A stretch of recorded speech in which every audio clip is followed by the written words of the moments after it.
Welcome to the Learner-Centered Collaborative Podcast. I'm your host, Katie Martin, and joined today by Greg Behr. Greg is the Executive Director of the Grable Foundation and author of When You Wonder, You Learn. He is a father and children's advocate whose work is inspired by the legacy of his hero, Fred Rogers. For more than a decade, he has helped to lead Remake Learning, a network of educators, scientists, artists, and makers he founded in 2007 to international renown. In 2016, President Obama recognized Greg as a champion of change for his efforts to advance making and learning. Also in 2015, he was recognized as one of America's top 30 technologists, transformers, and trailblazers by the Center for Digital Education.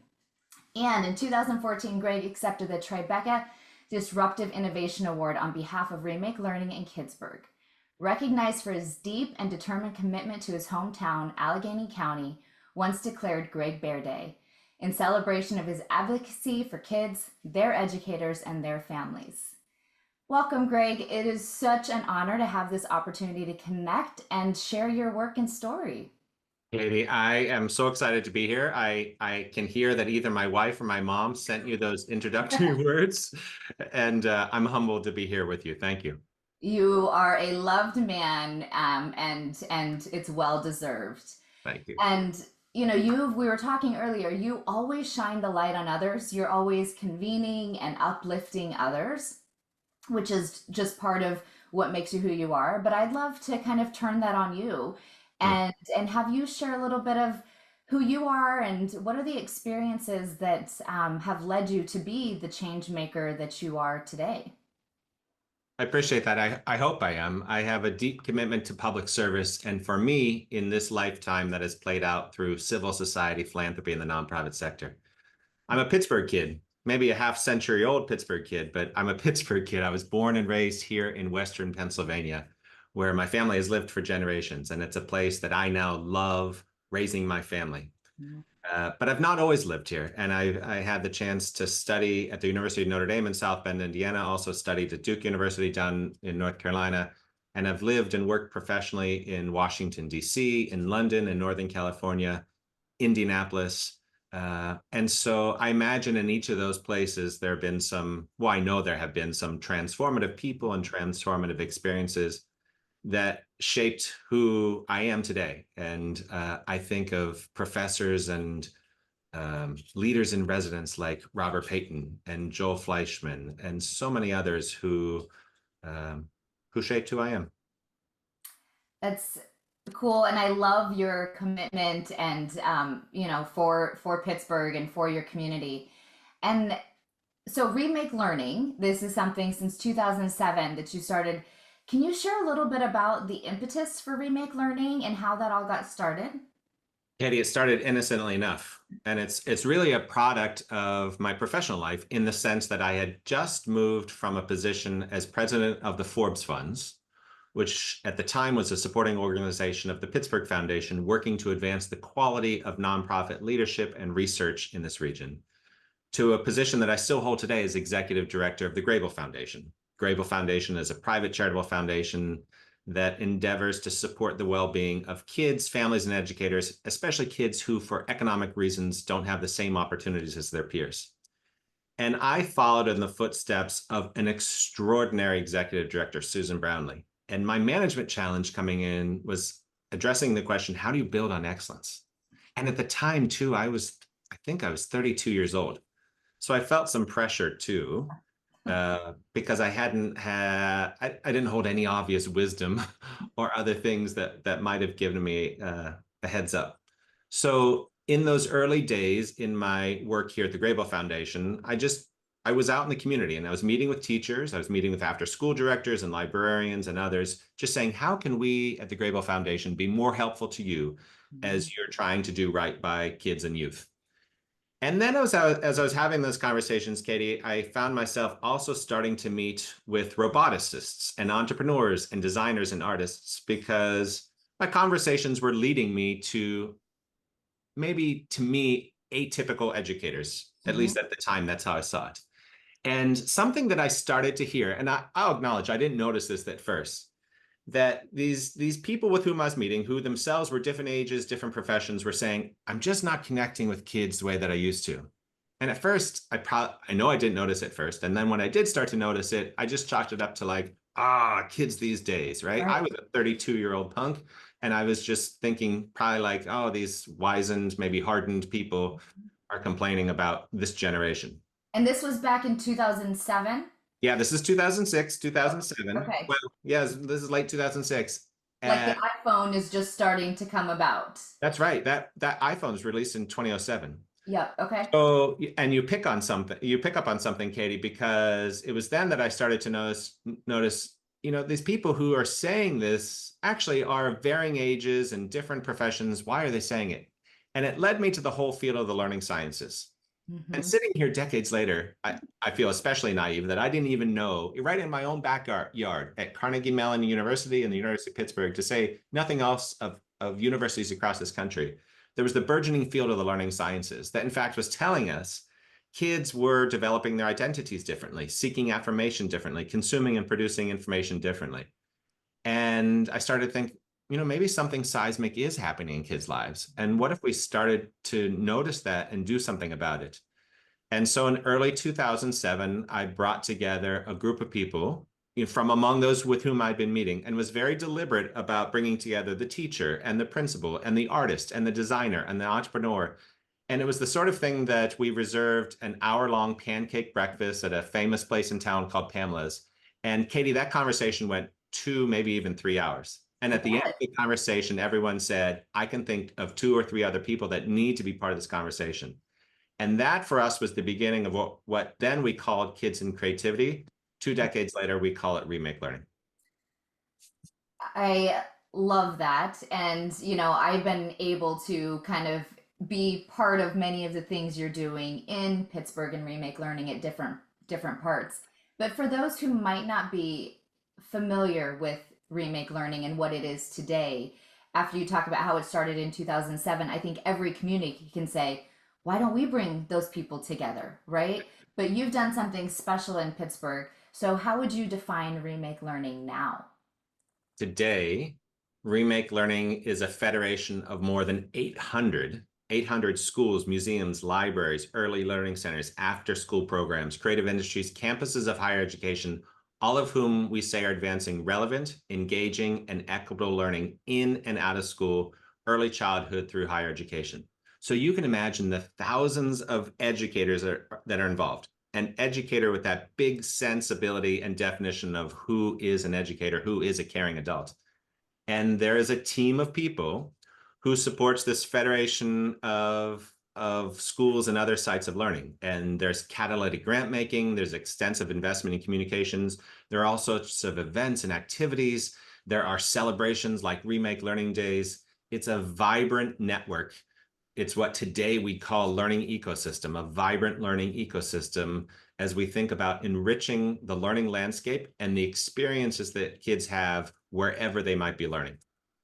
And you've said this and you've helped other communities is that this isn't just something that can happen in Pittsburgh, although many factors have contributed as there's been philanthropy, there's been the infrastructure to support this connection thanks to you and the work that you've done. But this can happen and should happen in communities all over the place, right? To move learning from this place that happens in a singular classroom to something that happens anytime, anywhere throughout the community. It can and it should, and it is happening. Mhm. In fact, we talk about learning ecosystems as if we create them, but in fact, we notice them and we nurture them. They're already going on all around us and certainly predate Remake Learning or anything that we've tried to do in this corner of planet Earth. And it's also true that the international scene is incredibly vibrant as we look at learning ecosystems. And I would argue even more sophisticated than our domestic American context is just yet. But you're right, from Sarasota, Florida to Dallas, Texas, and all sorts of places across these United States, there are vibrant communities that are building out learning landscapes to support kids. And whether they call them learning ecosystems or not, they're there. And in our small contribution, we've tried to document deeply what it is that we've done. So in 2016, with assistance from that White House, Mhm. drafted what we call the Remake Learning Playbook. And we I have a followed few that. copies. Right. It still stands. It does. It's almost a decade old, but that Remake Learning playbook was followed up by something we call the Pittsburgh Principles and a subsequent publication called Shift. But what we've tried to do is document what it is that we've done, knowing that it is particular to our context and circumstances. And other communities across the United States and in places like Uruguay and Spain and New Zealand have taken those materials and done it in their own way, in their own places. What a cool contribution, not only to the community in Pittsburgh and around, but also to the world to be able to say, here's some ideas and documenting it. Because sometimes people see it from the outside and say, I don't know how to do that. Or we tried, I brought people together for pancakes and it just didn't go anywhere, right? There's this intention about it. And I think that that's really powerful. And in fact, when I was reading your book, Yes. I was going back. I also have a few copies of your book, but this is Yay. so when you wonder you're learning, amazing book. But Mrs. Rogers wrote the foreword, right? She did. And it's so lovely. And I was reading through it, you know, brought to tears at pieces just by her words. But there was a paragraph that kind of really like stopped me in my tracks and I thought, this is Greg, right? From what I know of you and what I see. So I want to read it. It's an excerpt. And he's talking about she's talking about the blueprints and kind of how you structure things. And she says, you might say the same of a neighborhood. So much of what made the program essential was invisible to the camera, built so carefully into Fred's scripts and songs that you never knew it was there.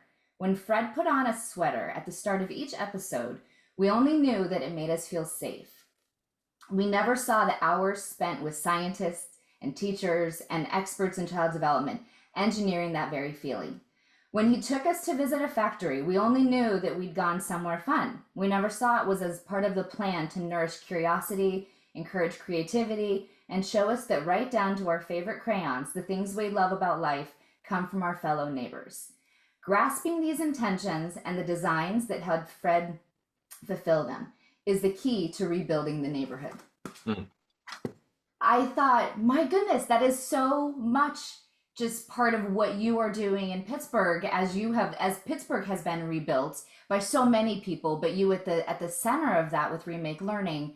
So I'd love to hear a little bit of how has Fred's work influenced you, and how has that shaped kind of how Remake Learning has come about?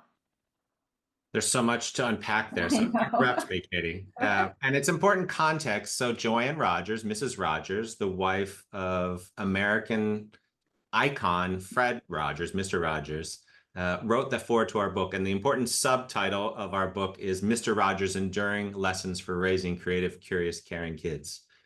And my co-author, Ryan, and I say often that when we had the spark of an idea to write this book, we called Joanne because we knew it was going to be grounded in Fred and presenting a new story about Fred Rogers that we thought was really important, that I'll turn to in a moment. And Joanne said, just make sure that you don't present him as a saint. Fred was angry. Fred could get mad. He had all the feelings that you and I have. He wasn't a saint, but what he was deliberate and intentional, as you just described. And that's where Fred's story, I think, is so critically relevant to us today. Because so many of us hold warm feelings about Mr. Rogers. I mean, how could you not? If you grew up watching Mr. Rogers, or maybe you're watching Daniel Tiger's Neighborhood now, or kids in your lives are, it generates warm feelings of safety and kindness and goodness and comfort. And that doesn't happen by accident. When we look back at who Fred was and how he became Mr. Rogers, there's some very important moments when he is studying at the University of Pittsburgh and also at the Pittsburgh Theological Seminary. And he identifies that he wants to use television to minister to kids, as he said. And very fortunately for the rest of us, his teacher said, well, Fred, if you're going to do that, you better learn something about child development theory and practice. And that's how Mr. Rogers, as a student, you know, before he's American icon or even, you know, thought of Mr. Rogers' Neighborhood, he starts studying in a place called the Arsenal Family and Children's Center, which still operates in the East End of Pittsburgh today. Fred is a Western Pennsylvania native. And that center, Katie, was founded by Dr. Benjamin Spock, the doctor, the pediatrician who wrote Baby and Child Care, one of the best-selling books in American publishing history, and also a psychologist by the name of Margaret McFarland, who taught at the University of Pittsburgh. And there were other folks working at Arsenal, like Eric Erickson and Dr. Brazelton's coming through. And it's sort of this unusual Mount Rushmore place of 20th century child development theory and practice. And so imagine Fred is studying at this place and he's absorbing that science. And years later, in consultation and mentorship with Margaret McFarland, something that continued for decades, he takes all of that science and is very deliberate about applying it in ways that were seamless, that you and I didn't see. A physical set, a wardrobe, puppetry, lyrics, science was engineered into everything that he did. Now, that's not to say it wasn't authentic and it wasn't genuine, but he was very deliberate and intentional about what he was saying, why he was saying, where he was saying it, in ways that he knew would be responsive and helpful to young people and the people who were taking care of them. Well, I mean, like you said, there's so much to unpack there. And when I think about that, I think about the power of like when we learn, right? There's so much science, there's so much we know, as you talked about the science of learning, about how we learn and why we learn, and it's how important it is to create those experiences and opportunities that allow young people, all learners, to really be able to want to be there, to want to learn, that curiosity and creativity, as you talked about. It's not something that just happens randomly in one class. Those teachers, I always think teachers, coaches, I'm surrounded by great ones with my kids. You can see the difference that people who really put the time, the energy, the thought, and the science of great coaching and teaching to practice. So I think that's a really important piece. Yeah. And you're absolutely right. When we think about great teaching or great caring for young kids, it is genuine rocket science. It is complicated. It is, there are all sorts of wicked problems. And there are also some simple tactical things that you and I and everyone else can do, especially when we think about those sparks, those ideas, those little bets that come from Mr. Rogers himself. What is it that we're doing to create a sense of safety? What is it that we're doing to create a sense of belonging? What is it that we're doing to create a sense of awe? And sometimes that can play out in the simplest of ways, putting a red carpet in front of your classroom door, finding ways to bring your own joy of something that you love into your math or ELA instruction, whether or not that has anything to do with math or ELA. There are things that you and I can do that in the aggregation create that same sort of environment of beauty, wonder, awe, and comfort and safety that Fred created for us on a television set. We can do that in our classrooms, our libraries, our own homes, our neighborhoods.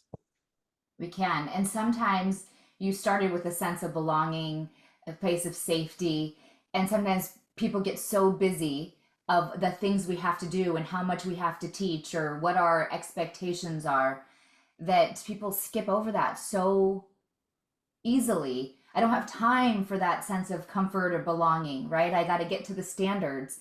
And what you and I both know, and what, Mr. Rogers showed us, is that you can't get to that deep learning without that sense of awe, that feeling of belonging. We don't often get to that deep learning, and we can't skip it. We can't skip it, right? I mean, if a kid comes in and is feeling untethered in her relationships, the child comes in, he doesn't feel safe, all of those things that you just described, you can come up with the most brilliant lesson to teach fractions, and it's not going to work. It's not going to stick if those kids aren't grounded in the things that allow them to learn. Right. And the flip, when you see kids who do feel connected to adults and connected to one another, they'll be willing to learn anything, right? Because they're part of a community often, not, that they want to learn and are inspired to take some risks and try new things. And, I'm thinking about the Gallup poll that I highlight a lot, that in many different surveys talk about this, but the kids continue to be more and more disengaged. the Mhm. longer that they're in school. And it's because they don't get to do things they feel excited about. They don't get to do things they feel they excel in. They're not feeling connected to the adults or their peers. And we, like you said, we can have the best lesson. We can spend all this time planning. We can have the best curriculum, but if we don't have kids connected, all of that doesn't matter.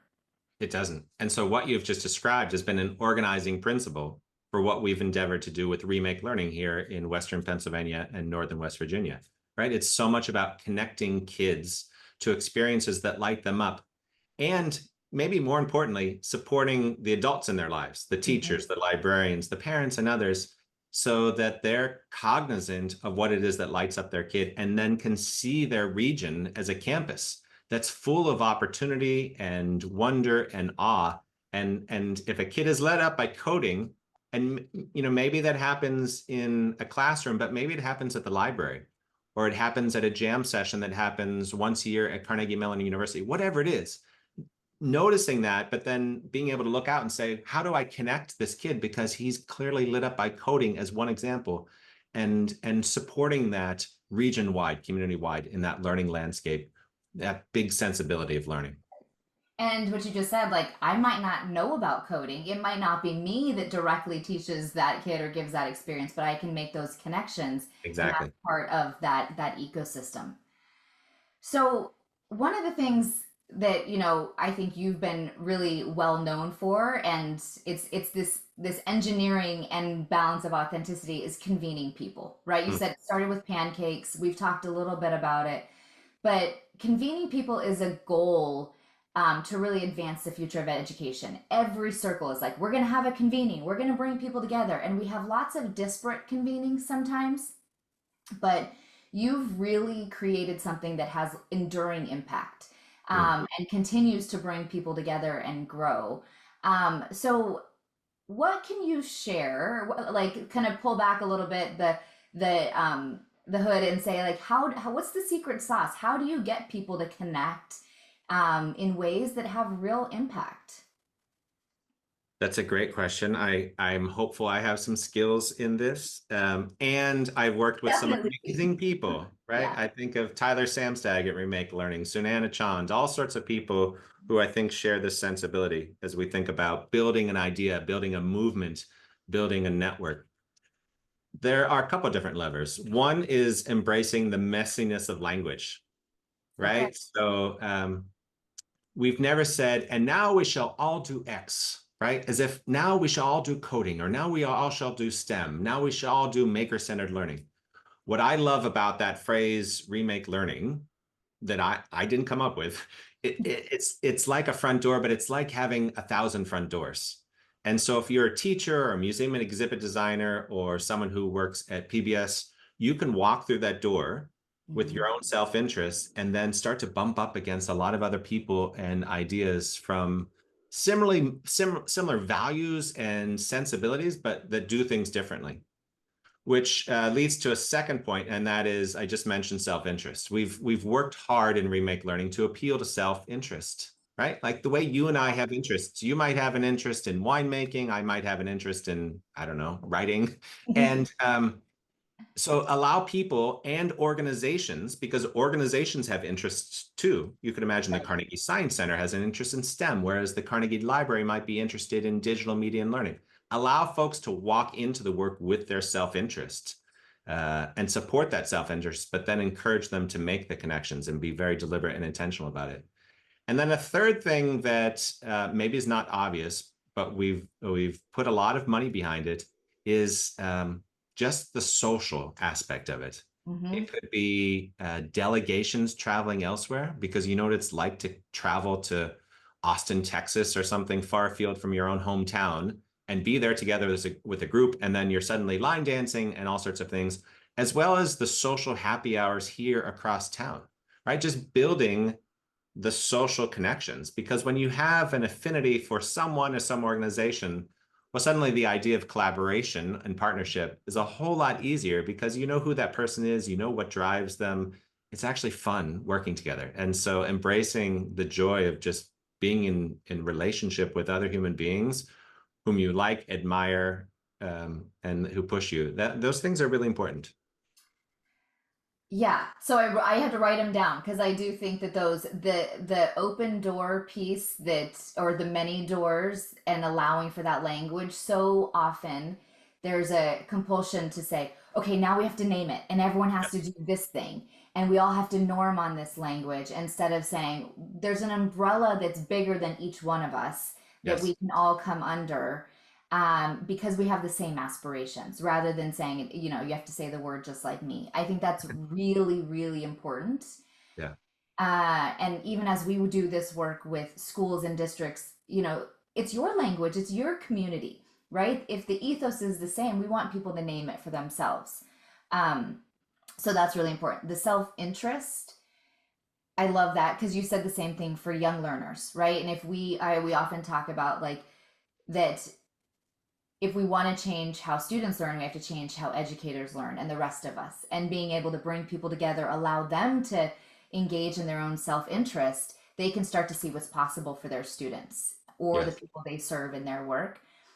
And probably most important, you said like that, you know, is the social aspect. There's people who truly know each other and care about each other in Pittsburgh and who bring all of us in who love to come and be part of Remake Learning. But it is that social aspect that a lot of people don't want to pay for because it Yes. feels like you talked that frivolous extra, but it's really I think the foundation that keeps people connected. Yeah. I mean, you feel like you're part of a neighborhood. I mean, you just feel connected. And who doesn't want to put their time, treasure, and talent into something to which you feel connected? Katie, if I can too, when I think as I heard you sharing those words back with me and Yeah. thinking about self-interest, I started finding myself thinking of Fred Rogers and Mr. Rogers, because oftentimes when we look back at his work, Mhm. one of the things that Fred did so well is he took us from a place that was familiar off to a place of mystery. And a Mm. perfect example of that is the very famous episode around the crayon factory, an episode a lot of people remember. But Fred didn't take us immediately to that crayon factory and say, like, this is how machines work. He Mhm. started in his living room in a very slow and deliberate way, pulling a crayon out of a box and then drawing on an easel. And that crayon was so familiar to us as viewers. Well, fast forward, what is familiar to you? Might be STEM, might be connected learning, it might be whatever it is that you use. It's that self-interest. We use that self-interest to then take you and your organization off to that place of mystery. It's a very similar mindset. I mean, it's the science of learning, right? Yes. You have to feel like there's an invitation, you have to feel like there's an entry point. We learn about this in, you know, teacher education that you have to have something that brings learners in, that connects them to get to that place of learning something new. And that is powerful. And I love how you think about that when bringing people together, that you can come in the door, but then there's all these other opportunities you have never even been thinking about. And when we work together, we can grow in those really powerful ways. Yes. Every lesson can come back to Mr. Rogers, right? I think so. A 50-year-old kid from Western Pennsylvania thinks so, yes. I love that. Well, here's one more that you know there's a quote in the intro that you talk about Mr. Rogers, and I want to just get your perspective on this. So in the intro, you write nothing you'd see on screen was haphazard or random, and that's kind of the story you just told about the crayon. On the contrary, he'd engineered all of it, from the sweater to the porch swings to the songs, for a particular purpose. So some people might see that and think, "Oh my gosh, it's all engineered," and like I feel like he knew I was going to feel that way. How do you reconcile engineering these experiences with authenticity? Yeah, to me, it's not engineering. In a way, it's personalizing the way that we think about personalizing today. Fred thought about his program, not as a program, but as a visit, and a visit, as he would say, with one little buckaroo. Like he was imagining that experience through the screen with one person.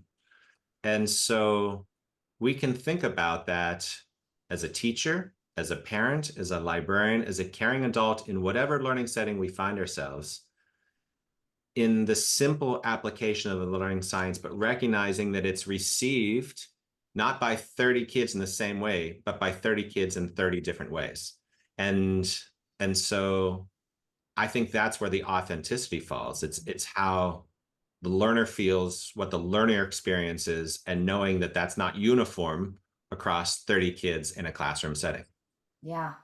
As you were talking about that, I just was envisioning a library, a classroom where an educator, librarian, intentionally sets up books or creates spaces where people can come together, puts out a display where kids want to be learning. Those things are like technically engineered because Yes. of the learning sciences, because of what we know about the brain and what engages people, but for a purpose to make people feel like they belong, right? Because of the end goal. And I think that's the difference between just I show up and like either it's like kids don't like me or kids these days, right? Because Mhm. you're not intentionally thinking about curating the environment, designing the experience. And so much of that, like we said, the best coaches and librarians and teachers know that. And Yes. whether it's intuitively or not, because they've learned it from somebody else or whether they've studied it, those things really matter. And we can practice. It goes Yeah. back to what Joanne Rogers said about Fred Rogers. He wasn't some sort of saint. This didn't come naturally to him. He worked hard every single day at being Fred Rogers. He was deliberate and intentional. And that's something you and I can do. Yeah. So if we go back to then the science of learning, we go back to those principles and think about remake learning and this work. How does what you know about the science of learning and what you know about bringing people together prioritize or help you prioritize what you do in remake learning? How does that help you think about what what happens in this learning ecosystem? Well, it helps tremendously that we have wickedly smart learning scientists from the University of Pittsburgh, from Carnegie Mellon, and other universities in our region who participate deeply in remake learning. We have a remake learning council, and it consists of superintendents and CEO of museums and libraries, and they're there alongside the learning scientists, who in turn are working with Tyler Samstag and his team at Remake Learning such that we're identifying ways to integrate the learning sciences into the work, whether it's the regional working groups that Mm-hmm.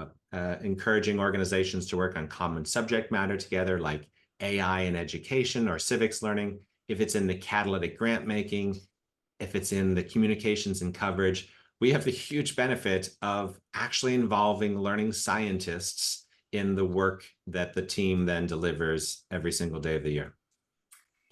It sounds like duh, right? Wouldn't you? I mean, it sounds so obvious to bring superintendents who are leading these districts with the learning scientists, with, the engineers. It sounds so obvious, and yet it doesn't happen and challenging, right? Because of these connections. Well, it doesn't happen often enough. And what I love about it when these folks are in the same room together, whether it's a group of 5 having pancakes or a group of 300 at a local conference setting, is it really challenges them to use a language that's translatable, Mhm. right? Because we all know in our different fields, and Right. education isn't special among them, right? We use language and acronyms, and it's so fun hearing the learning scientists say, like, what say that again? Or the learning scientists say something that's so obvious, and a teacher or principal stand up and say, translate that for me because this is what's happening in my life, right? And it does really compel people to speak in plainer English in ways that are helpful beyond their field, which is so critically important because then it becomes usable. Right. Yeah, I mean, yeah, speaking in a way that people can understand. We get so caught up, as you said, in our own language, our own acronyms, and then we're speaking past each other, not really coming together to do something meaningful. And when you organize things, the I was thinking Forge Futures that I was able to be part of last year, and you have all of these people going to visit places and having conversations about what you see in classrooms, in these community learning spaces, and people making these connections. It's really powerful. And in some ways, it's so simple. right? And we get in our own way sometimes. But if we think about that neighborhood, Mm-hmm. Fred Rogers was decades ahead of his time in so many ways, but he recognized that we could learn, yes, at home and yes, at school, but also at the community garden, at the merry-go-round, at Baker Acres, with Handyman Negri, whomever it was, that there is wisdom in our communities all around us. And we do best when we make it so obvious, so plain, and make those simple human connections. And, you know, do what we do best, which is being Yeah, human. being human. So one of the maybe challenges, barriers to this work is you've illuminated for so many people that learning does happen everywhere, and learning is happening in many ways throughout the region, not just in Pittsburgh, but all over the world. So how are you thinking about, or how is the region thinking about the credentialing aspect when we have systems that exist? Of course, I know, Carnegie, and there's a lot of people working on this, but to think about how do we get credit for kids who are learning at Carnegie, or who are learning in these community spaces that are really powerful, but it might not be sitting in my 10th grade English classroom. Oh, one of the most intractable things you've described in education. How many hours do we have? Um, so on one hand, I think it's important to notice, if we actually notice what's going on around us, there are already hundreds of certificate programs and credentialing and apprenticeship programs. In some ways, it's already happening all around us. We don't need to construct it. And I will acknowledge that in Remake Learning, we have made some mistakes along the way. Mistakes not because it was a bad idea, but because the world wasn't yet ready. I think about our work in Western Pennsylvania, working with the MacArthur Foundation and others around digital badging some years ago, and involving hundreds of educators in designing badges, and then the tech platform didn't work, and then trying again the next year and trying again the next year. And honestly, we exhausted the community in Mm-hmm. thinking about credentialing and micro badging and other things. And so we didn't come up with some broad-based Pittsburgh type of thing that you could imagine, like a Western Pennsylvania diploma or something that doesn't exist, that would credential kids in all of these spaces. But what we did discover when we noticed years later is that, you know what, school districts are using some badging in some new ways, both for teachers and for students themselves. Oh, the library or the museum are finding ways to honor credentialing and badging some ways. So we see incremental progress, and incremental sometimes isn't bad because it's forward progress. I don't think what we've seen yet is those for whom the credentials are given, an employer, a university, even a parent. We really need some wholesale cultural changes among those who then receive the credentials to say, yes, this counts. And Yeah. until we see those structural institutional changes, I don't think we're going to see major progress forward. Yeah. I do. I think that is one of the next frontiers, right? What counts is a question that we're often asking, right? Like, how do we know? How do we move beyond what has always counted to doing the things that we see that really matter? Now that we see these ecosystems and we're starting to connect them in better ways, starting to help connect how we get credit for doing those things. Yeah. Um, it's an important next step, and I'm excited to continue to learn with different communities. But I know that Remake in Pittsburgh is going to be at the center of that. Well, and Katie, I feel like you and your colleagues at the Learner Center Collaborative are at the center, and you're working with quite a few educators and school districts in this region. Yep. Let's look at how districts are using portraits, or how different sites of learning are using portfolios. Mm-hmm. We see, if we pause ourselves, there's actually been tremendous progress forward. Yep. It just hasn't been the light years of progress that we really, really wanted to achieve. And yet that work is moving forward in powerful ways, and you, among others, is helping to show the way. Well, I appreciate that.